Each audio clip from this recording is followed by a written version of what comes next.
আজ ইনফরমেশন রেভলিউশনের যুগেও সারা পৃথিবীতে সর্বত্র সত্য মিথ্যা বা কোনটা ঠিক কোনটা ভুল এর যুদ্ধ লেগে রয়েছে। আর এই যুদ্ধ চিরকাল চলতেই থাকবে।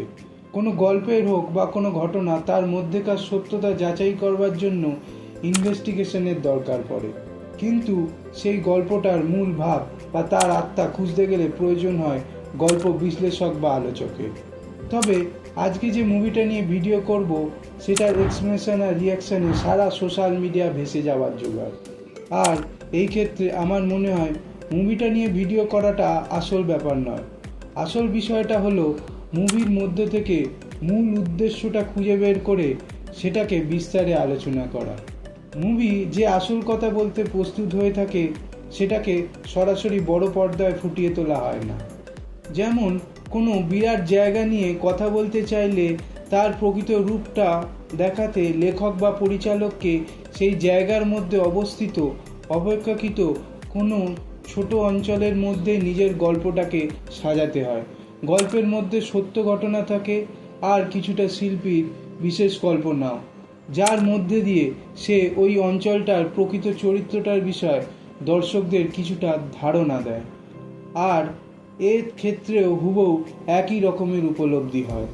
আর সেই সঙ্গে যখন বিপরীত দিক থেকে দর্শক সেই ছোট অঞ্চলটি থেকে জুম আউট করে বিরাট জায়গাটিতে এসে তার অবস্থা বা চরিত্র বিশ্লেষণ করে, তখন সেই বড় অঞ্চলটির সঙ্গে ছোট অঞ্চলটির একটা ভীষণ রকমের সাদৃশ্য খুঁজে পায়। সুতরাং পাকিস্তান উৎপত্তি হওয়ার সময় থেকে যে রাজনীতি শুরু হয়েছিল, সেই বিষয় থেকে নিয়ে গিয়েই মুভিতে ওঠা এলাকাটির রাজনীতি, দুর্নীতি, নির্মমতা এবং লড়াইয়ের বিষয়টিতে আসতে হবে। সুস্বাগতম বাংলা। কথা বলছিলাম 2025-এর বিগেস্ট হিন্দি সিনেমা, সেই সঙ্গে ইন্ডিয়ার অল টাইম ব্লকবাস্টার মুভিগুলোর মধ্যে অন্যতম ধুরন্ধর সিনেমাটা নিয়ে।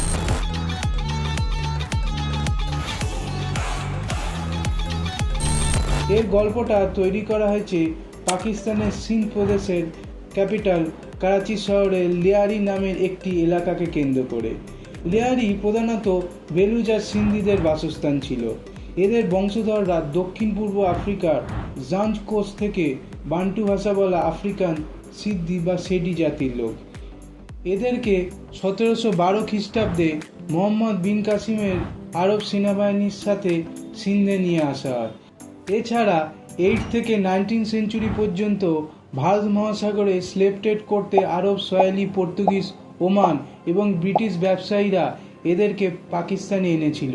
এরা বেশিরভাগ ইরান, বেলুচিস্তান এবং সিন্ধু প্রদেশের দক্ষিণ ভাগে মাকরান কোস্টে বসবাস করার ফলে সেখানকার লোকাল বেলুচ এবং সিন্ধিদের সঙ্গে এদের মিশ্রণ ঘটেছে।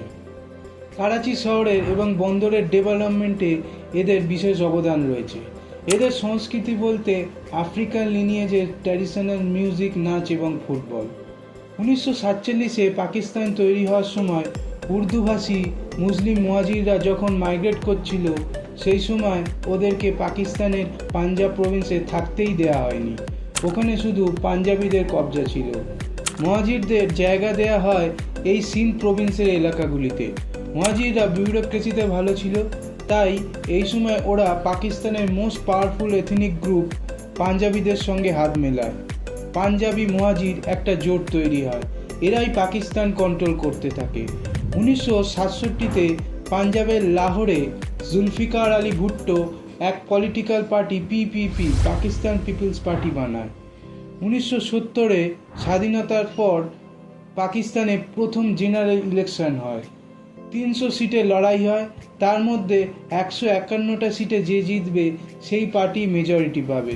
তো হয় কি, ইস্ট পাকিস্তানের 162টা সিটের মধ্যে 160টা সিটে যেতে ওখানকার মুজিবুর রহমানের পার্টি আওয়ামী লীগ, আর এর পরের স্থান পায় জুলফিকারের পিপিপি, যে ওয়েস্ট পাকিস্তানের 138টা সিটের মধ্যে 81টা সিটে যেতে। এই পরিস্থিতিতে মুজিবুরকে পাকিস্তানের পিএমের আসনে বসার কথা, কিন্তু তা হয় না। ইস্ট ভার্সেস ওয়েস্ট পাকিস্তান, কে পুরো পাকিস্তানকে শাসন করবে তাই নিয়ে বিরাট টানাপোড়েনের শুরু হয়।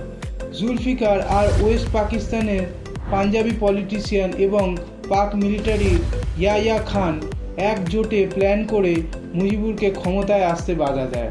Yahya Khan national assembly session পেছোতে থাকে। ইস্ট পাকিস্তানে Awami League violent protest strike শুরু করে আর এর বিপরীতে পাক আর্মি অপারেশন সার্চলাইট চালায়। মুজিবকে ওয়েস্ট পাকিস্তানের একটা সিক্রেট জেলে বন্দি করা হয়। পাকিস্তান আর্মি ইস্ট পাকিস্তানে জেনোসাইড শুরু করে দেয়। কত যে অত্যাচার করে সেসব বলতে গেলে ইউটিউবে স্ট্রাইক খেতে হবে। এরপর 1971-এ ভারত পাক যুদ্ধ শুরু হয়। পাকিস্তান থেকে স্বাধীন হয়ে ইস্ট পাকিস্তান বাংলাদেশ নামে এক নতুন দেশ হিসেবে বিশ্বের স্বীকৃতি পায়। মুজিবুর রহমান এই দেশের পিএম হয় আর পাকিস্তানের প্রেসিডেন্ট পদ থেকে ইয়াহিয়া খান সরে যায়। ওখানে জুলফিকার আলী ভুট্টো চলে আসে। সেই সময় ব্যুরোক্রেসিতে যে সমস্ত মুহাজিররা ছিল তারা রিটায়ার করে গেছে, তো তাদের হাত থেকে কন্ট্রোল চলে গিয়েছিল। ফলত 71-এ বাংলাদেশ ভাগ হওয়ার পর পাকিস্তানের আন্দোলনের মেরুদণ্ড মুহাজিরদের প্রভাব হ্রাস পায়। এদের স্থান পাঞ্জাবি, সিন্ধি, পশতুন, বেলুচদেরও নিচে চলে যায়।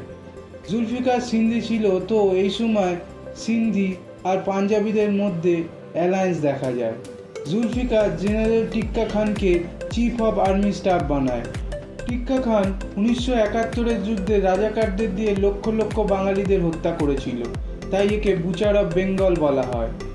এরপর জুলফিকার ও শাসনে পিপিপি শাসিত সিন্ধ প্রভিন্সে নিজের কন্ট্রোল শুরু করে ও মুহাজিরের ভাষা উর্দুর পাশাপাশি সিন্ধিকেও পাকিস্তানের অফিসিয়াল ল্যাঙ্গুয়েজে স্থান দেয়। আর এই কারণে মুহাজিররা যারা উর্দু ভাষা বলতো তাদের সঙ্গে সিন্ধিদের মধ্যে রায়ট, ভায়োলেন্স, ক্ল্যাশ দেখা যায়। এর পাশাপাশি জুলফিকার কোটা সিস্টেম চালু করে। সরকারি চাকরি বা বিশ্ববিদ্যালয়ে সিন্ধিদের অগ্রাধিকার দিতে সিট রিজার্ভ করা হয়। গভর্নমেন্টের লজিক ছিল ওখানকার রুরাল সিন্ধিরা চাকরি পড়াশোনায় সিন্ধে সেরম সুযোগ পাচ্ছে না যেটা শহুরে মুহাজিররা পাচ্ছে। আর এ বিষয়টাতেও মুহাজিররা নিজেদের অন্যায়ভাবে প্রতারিত হতে দেখে, তাই এই দুই গ্রুপের মধ্যে লড়াই দেখা যায়। এই সময় আফগানিস্তান আর পাকিস্তানের মধ্যে একটা দ্বন্দ্ব চালু হয়। পাশতুনিস্তান মুভমেন্ট শুরু হয়।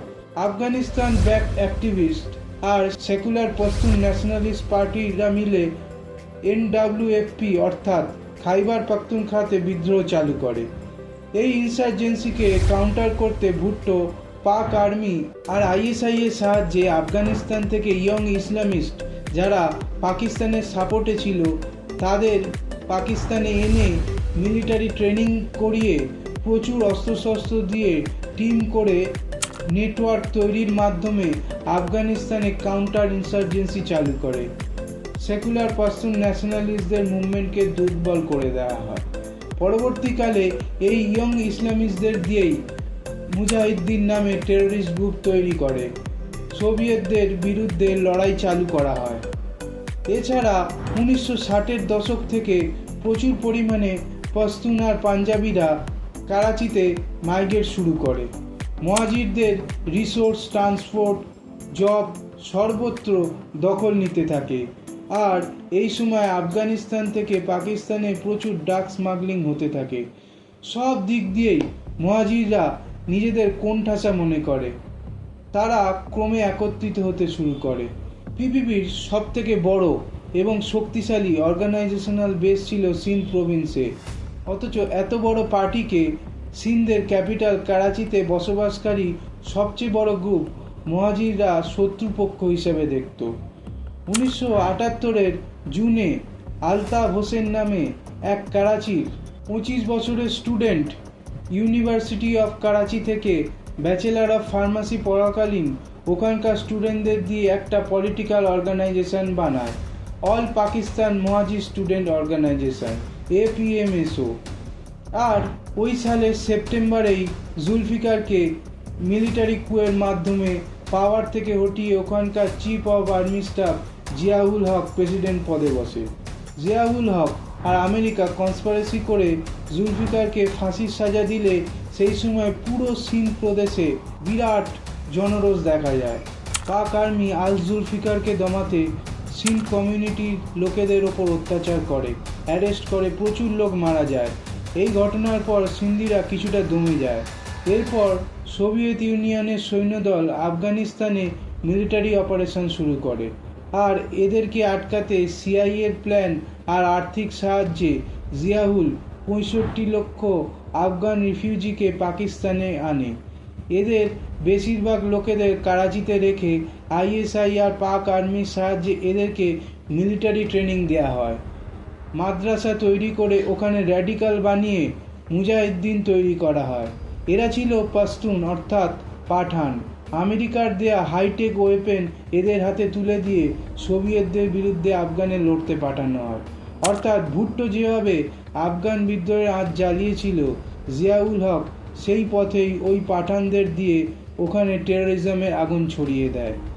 এরা সেই সময় লেয়ারি তথা পুরো কারাচিতে অত্যধিক সন্ত্রাস ও ক্ষয়ক্ষতি করতে থাকে, মুহাজিরদের ওপর অত্যাচার করতে থাকে। 1979 সালে জিয়াউল মুহাজির মেজরিটিতে আছে ওই কারাচি শহরের মতো জায়গায় মেয়র বানায় একজন পাঠানকে, লোকাল বডি ইলেকশনে জিতিয়ে আব্দুল সাত্তার আফগানি জামাতে ইসলামীকে। অর্থাৎ এই আফগান ওয়ারকে কেন্দ্র করে পাঠান অর্থাৎ পশতুন কমিউনিটির লোকেরা কারাচিতে শক্তিশালী হয়ে ওঠে।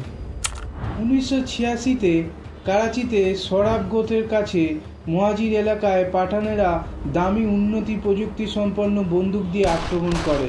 3 দিন টানা ওখানকার লোকেদের ওপর অত্যাচার চলতে থাকে, গুলি, হাজার হাজার মুহাজিররা মারা যায়।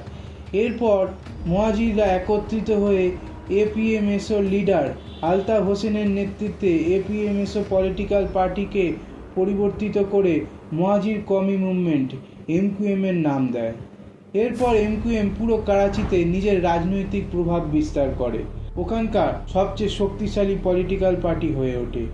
কিন্তু কারাচি শহরের এলাকা লেয়ারিতে তখনও পিপলস পার্টি অর্থাৎ সিন্ধিদের পাওয়ার ছিল। শহরে এটা একমাত্র এলাকা যেটা এমকিউএম দখল করতে পারেনি। ওখানে সেই সময় ড্রাগ স্মাগলিং, কিডন্যাপিং আর মার্ডার লেগেই রয়েছে। ভিন্ন ভিন্ন গ্যাংয়েদের মধ্যে ওই রকম একটা গ্যাংয়ের কুখ্যাত গ্যাংস্টার বাবু ডাকেতের ছেলে ছিল রহমান ডাকেত আর ওর কাজিন উজের। রহমান 1995-এর সময় ওর মাকে খুন করে, কারণ ওর মায়ের সম্পর্ক ছিল একটা বিরোধী গ্যাংয়ের সঙ্গে যারা ওর বাবাকে মেরে দিয়েছিল। রহমান এমকিউএম সাপোর্টেড হাজি লালু গ্যাংয়ে জয়েন করে। ট্রাক, খুন খারাপি, কিডন্যাপিং, ডাকাতিতে মাধ্যমিক তো করাই ছিল। এরপর হাজি লালুর কাছে আফগানিস্তান থেকে হাসিস এনে পাকিস্তানে বিক্রি করা থেকে শুরু করে কিডন্যাপিং, এক্সটর্শন আর মার্ডার করাতে মাস্টার্স করে। যাই হোক, কয়েক বছর পর হাজি লালুর সঙ্গে রহমানের টাকা পয়সা নিয়ে ঝামেলা হয়। রহমান ওর দল থেকে বেরিয়ে নিজস্ব একটা গ্যাং তৈরি করে। লেয়ারিতে পিপিপির একটা স্ট্রং হোল্ড ছিল, তাই ওখান থেকে শক্তির বিস্তার করে এমকিউএমকে কারাচি থেকে সরাতে পিপিপি রহমান আর উজের বলোচের গ্যাংকে পুরোপুরি সাপোর্ট দিতে শুরু করে। লেয়ারিতে বিরাট গ্যাং ওয়ার শুরু হয়। গান, গ্রেনেড, মেশিন গানস, রকেট লঞ্চার্স পর্যন্ত চলতে থাকে। প্রচুর লোক মারা যায়। আবগায় বাড়ায় কামান আর বড়িবান লাশ, এই দুটো টার্ম ওখানকার জন্য সাধারণ শব্দ হয়ে যায়। এই সময় পারভেজ মুশারফ পাকিস্তানের প্রেসিডেন্ট। পাক আর্মি এবং আইএসআই এর অফিসারদের হাত ছিল রহমান আর উজের বলুচকে আরও শক্তিশালী করে পুরো লেয়ারিতে ওদের গ্যাংটাকে কুখ্যাত করার পেছনে। বেনজির ভুট্টো, জুলফিকার আলী ভুট্টোর মেয়ে, তখনকার পিপলস পার্টির চেয়ারম্যান, মুশারফের সঙ্গে সমঝোতা করে প্রায় 8 বছর বিদেশে নির্বাসনে থাকবার পর পাকিস্তানে আসার সুযোগ পায়। এর আগে 2004-এ বেনজিরের হাজব্যান্ড জারদারি বহু বছর পর পাকিস্তানের জেল থেকে ছাড়া পেয়ে দুবাইয়ে নির্বাসনে চলে যায়। 2007-এ বেনজির লন্ডন থেকে পাকিস্তানে এসে নওয়াজ শরীফের সঙ্গে কোয়ালিশন করে মুশারফের বিরুদ্ধে রাজনীতিতে নামে। 18ই অক্টোবর 2007-এ বেনজির করাচির কারসার র্যালিতে অংশ নেয়। বেনজির পাক আর্মি আর আইএসআই এদের ওপর ভরসা করতো না। আইএসআই আর পাক আর্মি যেভাবে পাকিস্তানের রাজনীতি, অর্থনীতি থেকে শুরু করে সর্বত্র কন্ট্রোল করে, এই বিষয়ে পিএম থাকাকালীন ও নানাভাবে এদেরকে পাওয়ারলেস করতে চেয়েছিল। তাই ও আর্মি এবং আইএসআই দুজনের কাছেই একটা থ্রেট ছিল। তো কারসাজারিতে বেনজিরের সিকিউরিটির দায়িত্বে ছিল রহমান ডাকাতের ওপর। তাই রহমান নিজে বেনজিরের কনভয়তে উপস্থিত ছিল আর পুরো র্যালিটাকে প্রোটেকশন দিচ্ছিল ওর গ্যাং। তা সত্ত্বেও সেই কনভয়ের সামনে সুইসাইড বোমিং হয়, প্রায় 150-র ওপর লোক মারা যায়। কিন্তু বেনজিরকে বাঁচিয়ে রহমান পিপিপি পার্টির আরও কাছের হয়ে যায়। তবে এরপর 27 অক্টোবর 2007-এ লিয়াকাত বাগ র্যালিতে বেনজিরকে খুন করা হয়। ওকে মারার পেছনে প্ল্যান করেছিল আসিফ আলী জারদারি, পাক আর্মি আর আইএসআই এর এক অফিসার ইলিয়াস কাশ্মীরি। মুভিতে এর নাম ছিল মেজর ইকবাল। এইভাবে পিপলস পার্টির ফাউন্ডার ভুট্টো পরিবারের লোকেরা যখন এক এক করে মারা যাচ্ছে আর কেউ বেঁচে নেই, সেই সময় পুরো সিন্ধের লোকেরা রাস্তায় নেমে ভায়োলেন্ট প্রোটেস্ট দাঙ্গা করতে থাকে এবং পাকিস্তান ভেঙে সিন্ধ প্রদেশ বানানোর দাবি করতে থাকে। প্রচুর গাড়ি, বাস, ট্রেন, গভর্নমেন্ট অফিস জ্বালিয়ে দেয়। এই বিদ্রোহ আটকাতে আইএসআই জারদারিকে দুবাই থেকে পাকিস্তানে নিয়ে আসে আর পাকিস্তানকে টুকরো টুকরো হওয়ার থেকে রুখতে 10 থেকে 12 বছরের জেল খাটা বেনজিরের এই হাজব্যান্ড আসিফ আলী জারদারিকে দিয়ে পাকিস্তান খাপ্পে অর্থাৎ পাকিস্তানের জয় জয়কার করায়। অন্যদিকে পারভেজ মুশারফের বিরুদ্ধে লয়ার্স মুভমেন্ট শুরু হয়ে গিয়েছিল। তো আইএসআই আর পাক আর্মির কাছে আসিফ আলী জারদারি গুড বয় হয়ে ওঠে এবং ওদের সাহায্যে জারদারি পাকিস্তানের প্রেসিডেন্টের পদে বসে। আর ক্ষমতায় এসেই জারদারি পাকিস্তানে হাইব্রিড রিজিমের ট্রেন্ড চালু করে। এই সময় করাচি পাকিস্তানের ফিনান্সিয়াল ক্যাপিটাল ছিল। এখানে এমকিউএম পাওয়ারে ছিল। এই জায়গা দখল করতে লিয়ারিতে পিপিপি, পাক আর্মি আর আইএসআই রহমান ডাকাত আর উজের বলুচকে সাপোর্ট দিয়ে পাওয়ারফুল বানিয়ে এলাকাতে ভায়োলেন্স শুরু করায়। মুহাজিরদের ওপর অত্যাচার, খুন, কিডন্যাপিং লেগেই থাকতো। এমন লোকেদের গ্যাংকে সহায়তা করতে পিপিপি নিজেদের একটা পলিটিক্যাল গ্রুপ পিএসি, পিপল অমন কমিটি তৈরি করে, যেখানে রহমানকে হেড বানানো হয়। আর এই অর্গানাইজেশনের মাধ্যমে লেয়ারির লোকেদের স্কুল, মাদ্রাসা আর হসপিটাল আর কত সাহায্য করা দেখিয়ে আসলে এইসবের পেছনে চুটিয়ে drug business, gambling, kidnapping, murder, extortion ইত্যাদি চলতে থাকে। কিডন্যাপিং অর্থাৎ আফগায় বাড়ায় তামান চলছিল যাতে পাকিস্তান আর্মির real estate project DHA, defence housing অথরিটিতে বড় বড় পলিটিশিয়ান, বিজনেসম্যান, পাওয়ারফুল লোকেরা প্রচুর পয়সা দিয়ে পাকিস্তান আর্মির প্রোটেকশানে থাকে। তাছাড়া পয়সাওয়ালা লোকেদের কিডন্যাপিংয়ের পর এক্সটর্শনের টাকাও আইএসআই আর পাক আর্মির কাছে আসবে, অর্থাৎ প্রোটেকশন বা কিডন্যাপিং সব দিক দিয়ে এরা পয়সা খাওয়ার সিস্টেম তৈরি করে। এমকিউএম যখন পিপিপি, পাক আর্মি আর আইএসআই এর জোটের সামনে মার খেতে খেতে দুর্বল হয়ে পড়ছে, তখন এমকিউএমের লোকেরা অত্যাধুনিক বন্দুক, অস্ত্রশস্ত্র নিয়ে ওদের বিরুদ্ধে লড়াই চালু করে। রহমান যখন পুরোপুরি পাক আর্মি, পিপিপি আর আইএসআই এর কন্ট্রোলের বাইরে চলে যাচ্ছে, সেই সময় 2009 সালের কথা, এক পুলিশ অফিসার এসপি আসলাম আর পিপিপি এবং আইএসআই মিলে প্ল্যান করে রহমানকে এনকাউন্টার করে। রহমানের মরবার পর উজের বলুচ পিএসি আর রহমান গ্যাং দুটোর হেড হয়ে ওঠে। উজের বলুচ রহমানের থেকেও ডেঞ্জারাস ছিল। ওকে সর্দার উজের বলুচ বলা হতো। করাচিতে kidnapping, extortion, drug business, real estate, Iran থেকে oil smuggling, corruption, infrastructure, custom, water ট্যাঙ্কের মাফিয়া ইত্যাদি থেকে প্রচুর পয়সা আগাগোড়া আইএসআই, পাক আর্মি আর পলিটিশিয়ানরা কামিয়ে আসছে। আর এই সমস্ত বিষয়ে এরা কন্ট্রোল রাখতে উজের গ্যাংয়ের সাহায্য নিত। তো উজেরের সময় লেয়ারিতে ভায়োলেন্স অত্যধিক মাত্রায় বেড়ে যায়। উজের গ্যাং, বাবা লাল্লার গ্যাং আর সেই সঙ্গে টিটিপি, তেহরিক-ই-তালিবান পাকিস্তান, এদের অত্যাচার চরমে পৌঁছে যায়। হাইটেক গান, ওয়েপন্স, গ্রেনেড লঞ্চার্স, অটোমেটিক মেশিন চলতে থাকে। হাজার হাজার সাধারণ মানুষ মারা যায়। অপারেশন লেয়ারি শুরু হয়। পাকিস্তানের হাই লেভেল পলিটিশিয়ান আর আইএসআই এর তদারকিতে এসপি আসলাম এই অপারেশন লিড করে। এই অপারেশন 7 দিন ধরে চলে। প্রায় 1000 জন পুলিশ অফিসারকে এই অপারেশনের জন্য অ্যাসাইন করা হয়। Heavy weapons, arm personnel vehicle, bullet proof jacket দেয়া হয়। লেয়ারির গলিতে গলিতে যেমন গুল মোহাম্মদ লেন, সুকি লেনে চেকপোস্ট বসানো হয়।